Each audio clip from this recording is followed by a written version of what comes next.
Okay, so this is the video that goes along with Lab 12. And in Lab 12, we're looking at a number of different groups of animals: mollusks, arthropods, echinoderms, and chordates. And for all of those groups, you should review the lectures to know what are the general characteristics for these animal groups. So for example, what are the traits that would set apart arthropods from other groups of animals? You know, that they have segmentation, they have jointed limbs, they have an exoskeleton made out of chitin. You know, mollusks would have a muscular foot and a mantle that usually secretes a shell. They have gills typically, and most of them would have a radula feeding apparatus. So make sure you go through the lectures so you're kind of comfortable with what are the distinguishing traits for these different groups and what do the representatives look like. So if you saw an arthropod or a echinoderm or a chordate or a mollusk, you would know, okay, this belongs to that particular group. So I'm not going to go over that again. What I'm going to focus on in this video are the dissections. So in this lab, we were supposed to do 3 different dissections representing 3 of the groups here. So in mollusks, we were going to dissect a mussel. Arthropods were dissecting a crayfish. Echinoderms was going to be a sea star. And then chordates we're going to do in the next lab. We're going to have a couple of vertebrate dissections in the next lab video. So let's just take a look at these dissections one by one. And what I'm going to start off with is just a list of structures that you should know, that I'd want you to know for the final exam purposes. And usually I break this up into external anatomy. So this would be for the sea star dissection. That's what we're starting with. The external anatomy of the sea star, and then the internal anatomy. And in this case, for the internal anatomy, I've broken this up into different systems. So you have the water vascular system here, digestive system, and reproductive system. Now I'm going to go through some pictures showing you what these structures actually look like on dissected animals. So let's take a look at the sea star dissection first.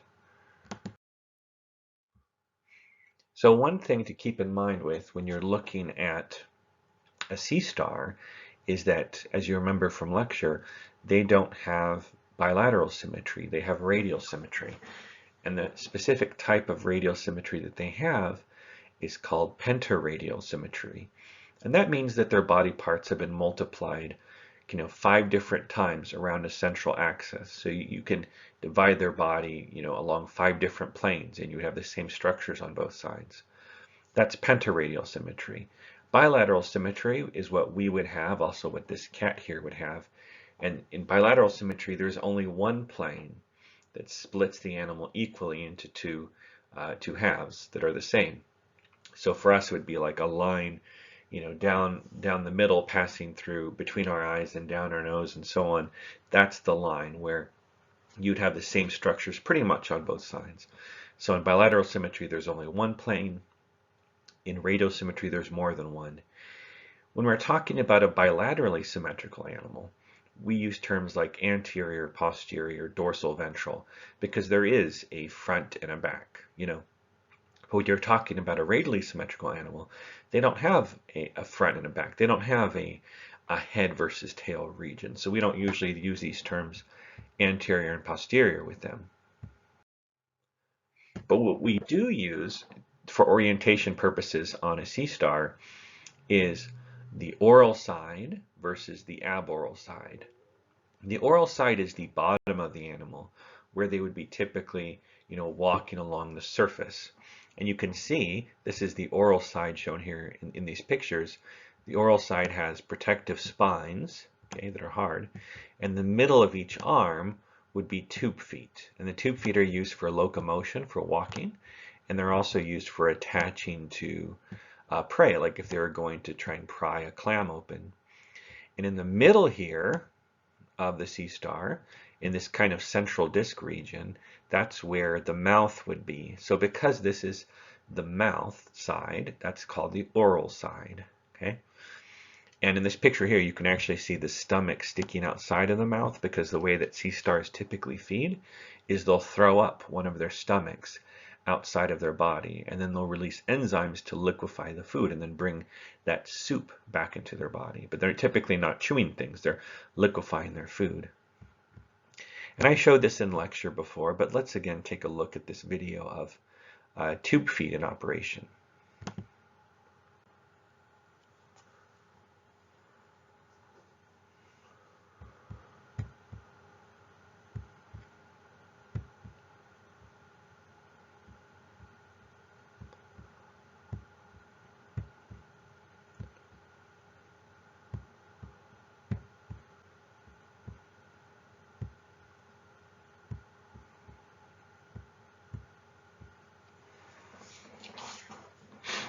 So each tube foot operates independently, and they're powered by a special system inside of the body of the sea star called the water vascular system that relies on water pressure. And I'm going to show you more of the components of the water vascular system later, but I can go through it right now. So you have a pore on the top of the sea star, which you're going to see, called the madre porite. And that is a filter, so that allows just pure salt water to get into the water vascular system. Then this purified ocean water goes through a tube called the stone canal, which connects to a canal that's in the middle of the sea star in a ring shape called the ring canal. And then the fluid moves from the ring canal down each arm, down the radial canal. And then the radial canal has offshoots on either side within each arm called ampullae. And the ampullae are little water pumps. And so when an ampulla squeezes, that water is pushed downwards into these tube feet. So each ampulla would be connected to one tube foot. So when that squeezes, when that exerts pressure on that water, the fluid fills the tube foot, causing it to extend. And each tube foot has on their end a little suction cup. And they actually secrete a chemical glue, which is used to adhere to the substrate, like if they're walking along rock or something. It holds them to it. So each tube foot will extend, attach to the substrate, pull a little bit by some muscle, release the tube foot, and then pull back towards the body. And so the sea star is organizing all of these tube feet, causing them to work together to allow the sea star to move in a particular direction. Okay.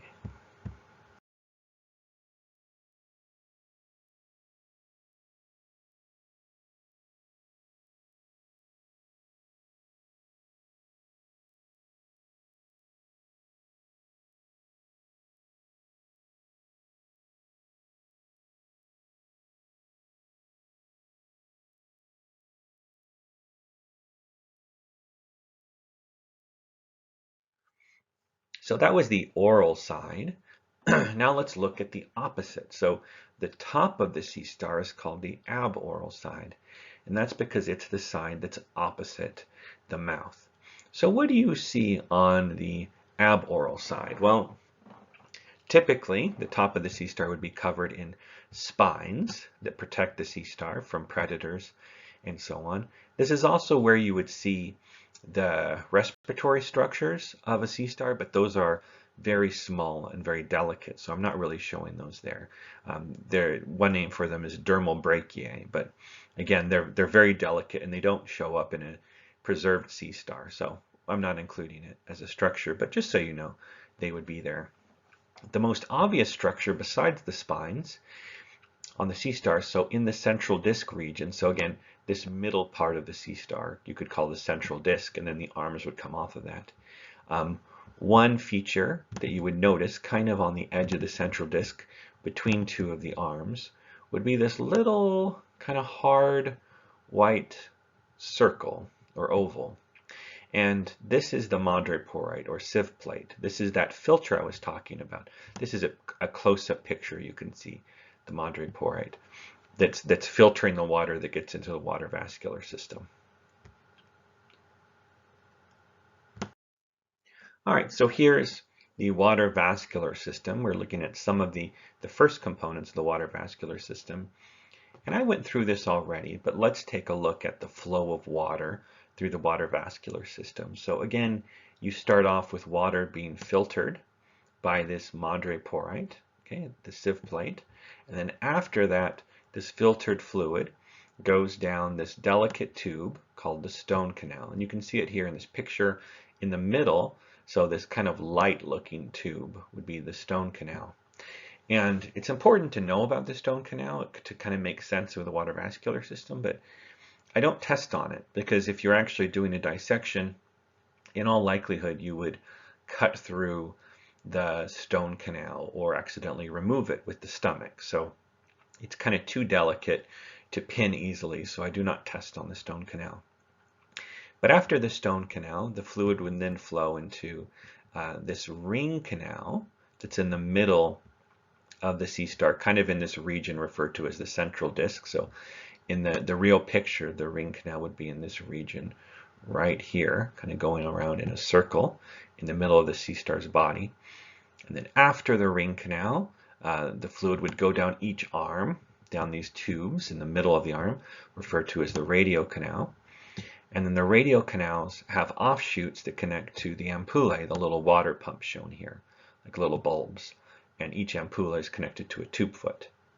Okay, so if you're looking in these dissection pictures, for one thing, you wouldn't actually get this view unless you pulled out the stomach. Technically two stomachs, but when you're doing the sea star dissection, the stomachs sit on top of this region, so you wouldn't be able to see this kind of ring canal area unless you remove the stomach. So that's kind of a big activity in the dissection.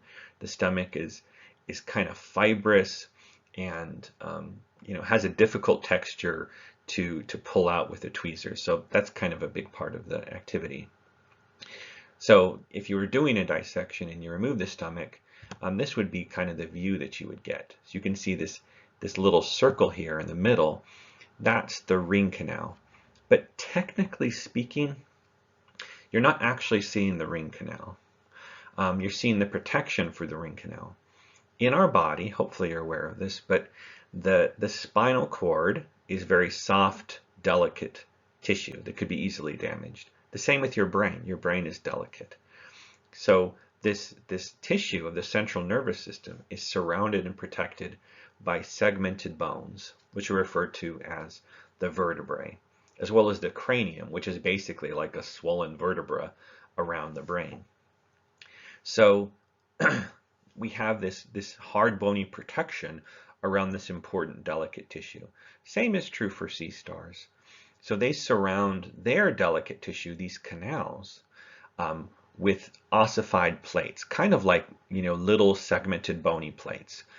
So in this region here that's marked the ring canal, if you actually pushed on that with a probe, it would feel very hard because you're feeling the protection, this mineralized protection, these little bony plates that are surrounding the actual ring canal. But if this was on a test or something and there was a pointer there, that is the region of the ring canal. So that's what we're talking about. Okay. So after the ring canal, the fluid then passes down each arm in the radial canal. So you can see the radial canal here. And again, if you look at an actual sea star dissection, so this is where the radial canal would be, but you're actually seeing the protection of the radial canal. This is marked here as the ambulacral ridge, and those are the ridges of bony plates that are surrounding and protecting the radial canal. Okay, so but if there was a pointer there, that would actually mean the radial canal. And then after the radial canal, you can see on either side of the radial canal are these little bulbs that kind of look like little bubbles. Those are the ampullae. Okay, and then the ampullae would be connected to and push water into the tube feet, which are on the bottom, the oral side of the sea star. So that completes our travel through the water vascular system. I hope this is all making sense to you so far. So besides the water vascular system, what else is important for you to learn? Well, I mentioned this before, but when you're actually dissecting the sea star and you get to this central disc area, you don't get a nice view of that ring canal. You get all of this kind of squishy stomachs And so you'd have to pull all these stomachs out. So those are the stomachs. They have two of them technically, but they're very difficult to distinguish on a preserved sea star. So just kind of think of that as the stomach of the sea star. Also, part of the digestive system would be the digestive glands. So down each arm, you have these two structures that kind of hang down, that kind of look a little bit like feathery soft structures called the digestive glands. And the digestive glands help in digestion.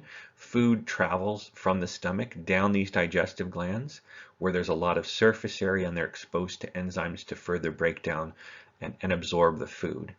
So each arm would have two digestive glands, usually sitting on the top of the arm once you cut it open.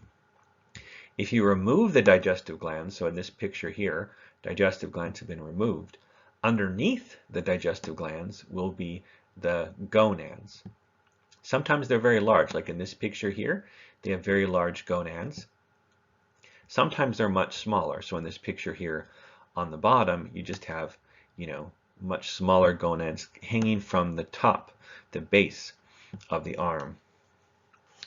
The gonads have a very different appearance compared to the digestive glands. You can see the digestive glands look kind of soft and kind of, I don't know, kind of cloudy, kind of brownish green. But the gonads have usually a pinker appearance. And if you look at them closely, they kind of look like little circles, like kind of like a little clump of little tiny pink grapes. And this is the best way to tell if you were looking at a male or female sea star. They're hard to tell from the outside, but what you could do is to make a wet mount of the gonads. And if you look at it under the microscope and you see big circular cells, those are egg cells, so that's a female. And if you see much smaller little dots, those are sperm cells, so that would be a male sea star. I think that if you ever see a case like this where the gonads are enormous, taking up most of the arm, I think that would pretty definitely be a female sea star. And if they're smaller gonads, that's probably a male or a very young female sea star. But you can see there's a pretty different color between the digestive glands and the gonads. Okay, so that finished with the sea star dissection. So let's go on to the second dissection of this lab, and that would be the crayfish dissection. So here are some parts to know. Again, I've separated this in terms of external anatomy versus internal anatomy, and I'm going to show you what these different structures would look like in real animals, real dissected specimens. But you can refer back to this list when you're studying for the final exam to just make sure you know where all these structures would be, what they would look like on an actual crayfish. So let's take a look at a crayfish, starting with the external anatomy. Okay, so here's the crayfish. And I haven't labeled this on the diagram, so I'm just going to go through this and we'll talk about it in the video. If you know about insects, their bodies are divided into three different regions, or tagmata, which would be the head, thorax, and abdomen. In the case of a crayfish, they have two regions, a cephalothorax and an abdomen. And this is also what you'd find in spiders. Spiders just have a cephalothorax and an abdomen. So in a crayfish, the separation would be about here. So this whole front part of the body is the cephalothorax. This is where the eyes would be, the antenna, the mouth parts, and these walking legs. That's the cephalothorax. And then this back portion, back here, would be the abdomen. Okay, so those are the two major body regions of the crayfish. So that whole front part, including the legs and the eyes and the antenna, and the internal anatomy, that's all cephalothorax. But if you're just talking about this exoskeleton plate that covers the internal anatomy of the cephalothorax, that plate there is called the carapace. So the carapace is just talking about the outer exoskeleton plate, whereas that whole region, including the legs and the internal anatomy, would be the cephalothorax. So I hope that makes sense to you. Okay. So what else does the sea star have? They have a couple of obvious sensory organs. So they have paired compound eyes that stick out on stalks. So they have pretty good peripheral vision, being able to see all around themselves with these compound eyes. They also have two pairs of antennae. They have longer antennae, and then they also have shorter antennae. Okay.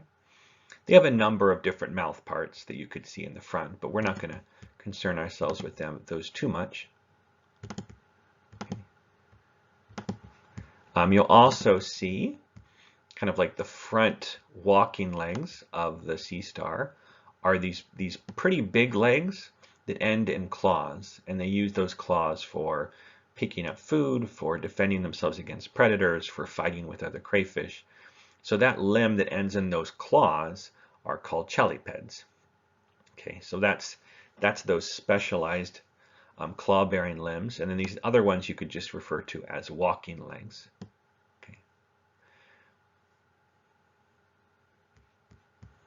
Okay, so let's go on. Here's the underside view, the ventral view of crayfish. And the important structures that I want you to pay attention to in these pictures are these limbs, which are used for swimming. So if the crayfish is kind of upside down in the water, these will beat in waves, which will allow the crayfish to swim. They're called swimmerets. And the swimmerets are the best way to tell if you're looking at a male crayfish or a female crayfish. So in the case of a female crayfish, the swimmerets are all very long as you go from the anterior to the posterior. All the swimmerets are long, and they're all soft. If you felt them, they would all feel very soft and feathery. They all look about the same as you go down the swimmerets. That's a female. In the case of a male, it's really different. So here's where the swimmerets would be, in this region here of the abdomen. You can see the swimmerets towards the posterior. They're soft, they would feel soft, but they're very short. And as you go closer to the anterior region, closer to where the cephalothorax would be, the swimmerets become much longer, and they would actually feel hard if you pushed on them, and they look kind of whitish. And so these swimmerets have become modified for reproduction, for reproducing with a female crayfish. So that's the best way of telling if you're looking at a male versus a female crayfish. Okay, so now let's start looking at the internal anatomy of the crayfish. So starting with the cephalothorax region. So there are some important structures that you should know.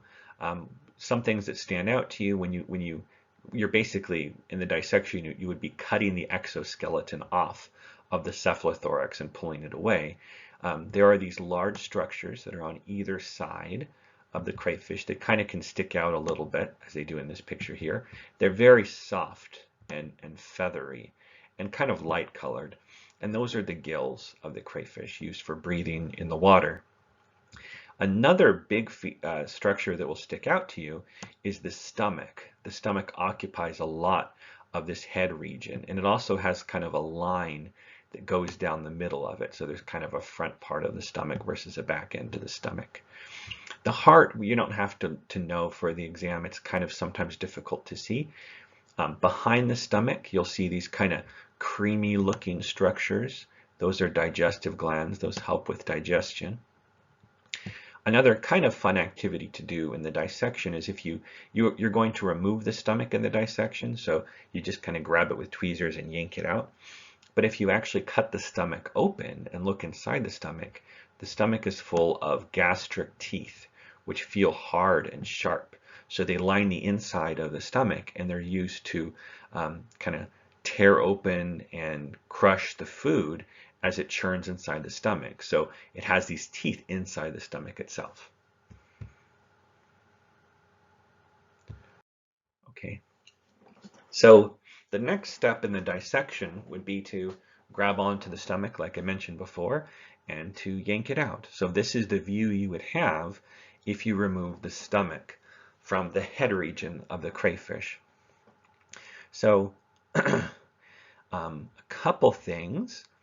Okay, so inside the head, you'll see two flat discs. There's one, and here's this other one in this picture here. Those are referred to as green glands. You can see here's another one. A little bit difficult to see because it's out of focus, but they look kind of like flat discs. And green glands are basically the crayfish version of a kidney.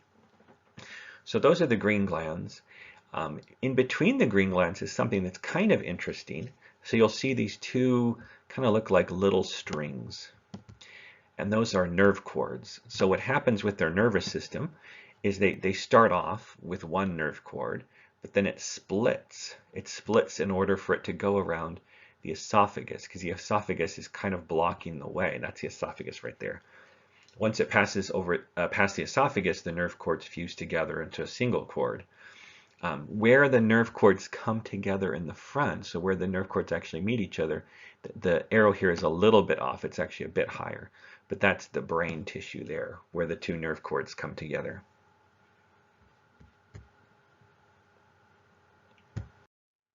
Okay, and then the next step in the dissection would be to cut the exoskeleton plates off of the top, the dorsal side of the abdomen, and remove them so you get a nice internal view of the abdomen. Abdomen's not super complicated as far as what you have to learn. There's a big tube that extends down the middle of the abdomen. That's the intestine that would carry digested, broken down food for being absorbed in the lining of the intestine. So you have the tube, and then you also have kind of like everything else in the abdomen is muscle. So if you felt this, this would feel very firm because the abdomen is full of muscle, and that's to give, that muscle is to curl that abdomen, because what the crayfish can do to escape from a predator is they curl the whole abdomen, and then this kind of tail region back here pushes against water, and then they escape by basically like conservation of momentum. By pushing the water, they move in the opposite direction. So the abdomen is very muscular, and this is where most of the meat would be. So if you're eating a lobster tail, you're actually eating lobster abdominal muscle. If you eat a shrimp, you're eating the shrimp abdominal muscle. When they say you're deveining a shrimp, you're actually pulling this intestine out. Of course, in Louisiana, they'll eat the abdominal muscle, but then they will also cook the whole crayfish, and they'll suck all of these nice internal organs out of the cephalothorax as well. So they're pretty thorough in what they do.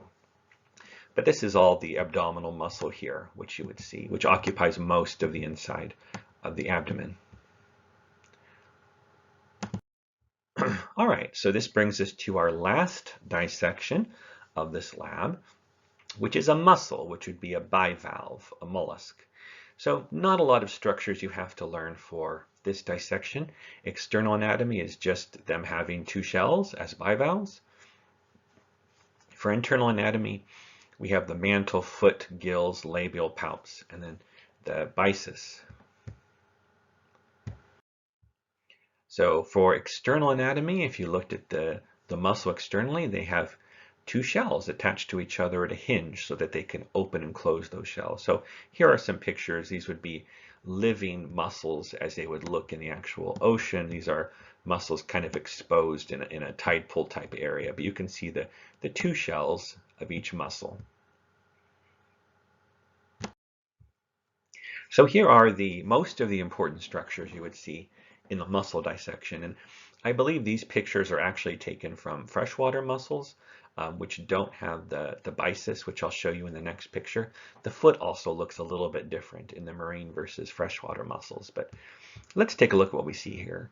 So this would be, the way to do this dissection is basically to open up the muscles. So to cut through these muscles, these would be adductor muscles, which keep the muscle together. You have to basically cut through them or tear them to get the muscle open so you can see the internal anatomy. So once you get the muscle actually open, in the middle, kind of like taking up a lot of the view of what you can see, are these very soft, feathery sheets of gills. So those are the gills. There's a few layers of them sitting on top of each other. Those are the gills. And they're very soft, and they use those for breathing, but also for feeding, for collecting food on the surface of the gills. You can see this picture here. This would be the gills. They kind of like tore a little bit here, but these would be the gills. Okay. Another kind of a prominent organ you see inside the mussel would be the muscular foot. So this would be the muscular foot on this picture on the left. You can see it'll be on one side more, that's the anterior side, the head side of the mussel. So here's the foot in this picture. It's nice to do this dissection because then you can actually push on the foot, and it feels hard because it's a muscular organ. Okay, so lining the inside of the shell, kind of like all the way around, you'd also see this on the other shell, the one that was removed, that's the mantle. And that secretes the shell, so it lines the whole surface of the shell, and it actually creates the shell. So it feels very thin, membranous, covering the shell. The last structure that you should learn, so kind of like this is the anterior end over here of the mussel, like where the foot is. Right next to the mouth are a couple of flaps, and these are referred to as labial palps. You can see I've also highlighted them here in this picture on the left. They're like little tiny flaps. And the function of these is that they sort food. So food gets there from the gills, and then they'll sort food from non-food. So if they sense something that's food, they'll pass it to the mouth. If they sense something that's like a rock or not food, they'll send it out to go out of the mussel's body by the excurrent siphon. Okay. So that's most of the anatomy of the mussel. The last structure, which is pretty interesting, although I couldn't find, a lot of great pictures of this, but it's the byssus. And the byssus is pretty weird. In fact, the first time I dissected a mussel, I thought this was something that just got into the mussel's body that was foreign, but this is actually part of the anatomy of a mussel called the byssus. It creates these threads that kind of look like hairs, and they're used to anchor them to a substrate like a rock. Okay, so if you actually cut a marine mussel open, you'll see all these like weird little threads inside of it, and that's the threads of the byssus. And if you look at the base of the byssus, it kind of just looks like a little finger-like projection, but then coming off of that would be all of these threads. So, just kind of try and remember that the byssus would be a hairy-looking structure, on the inside of the mussel, kind of on the region a little bit above where the foot would be. Okay, so that finishes all the structures you have to know for these dissections. So I will also post a PDF of this lecture on the Canvas page. So try to review this, and pretty soon I'll put on an online assignment to go along with this as well.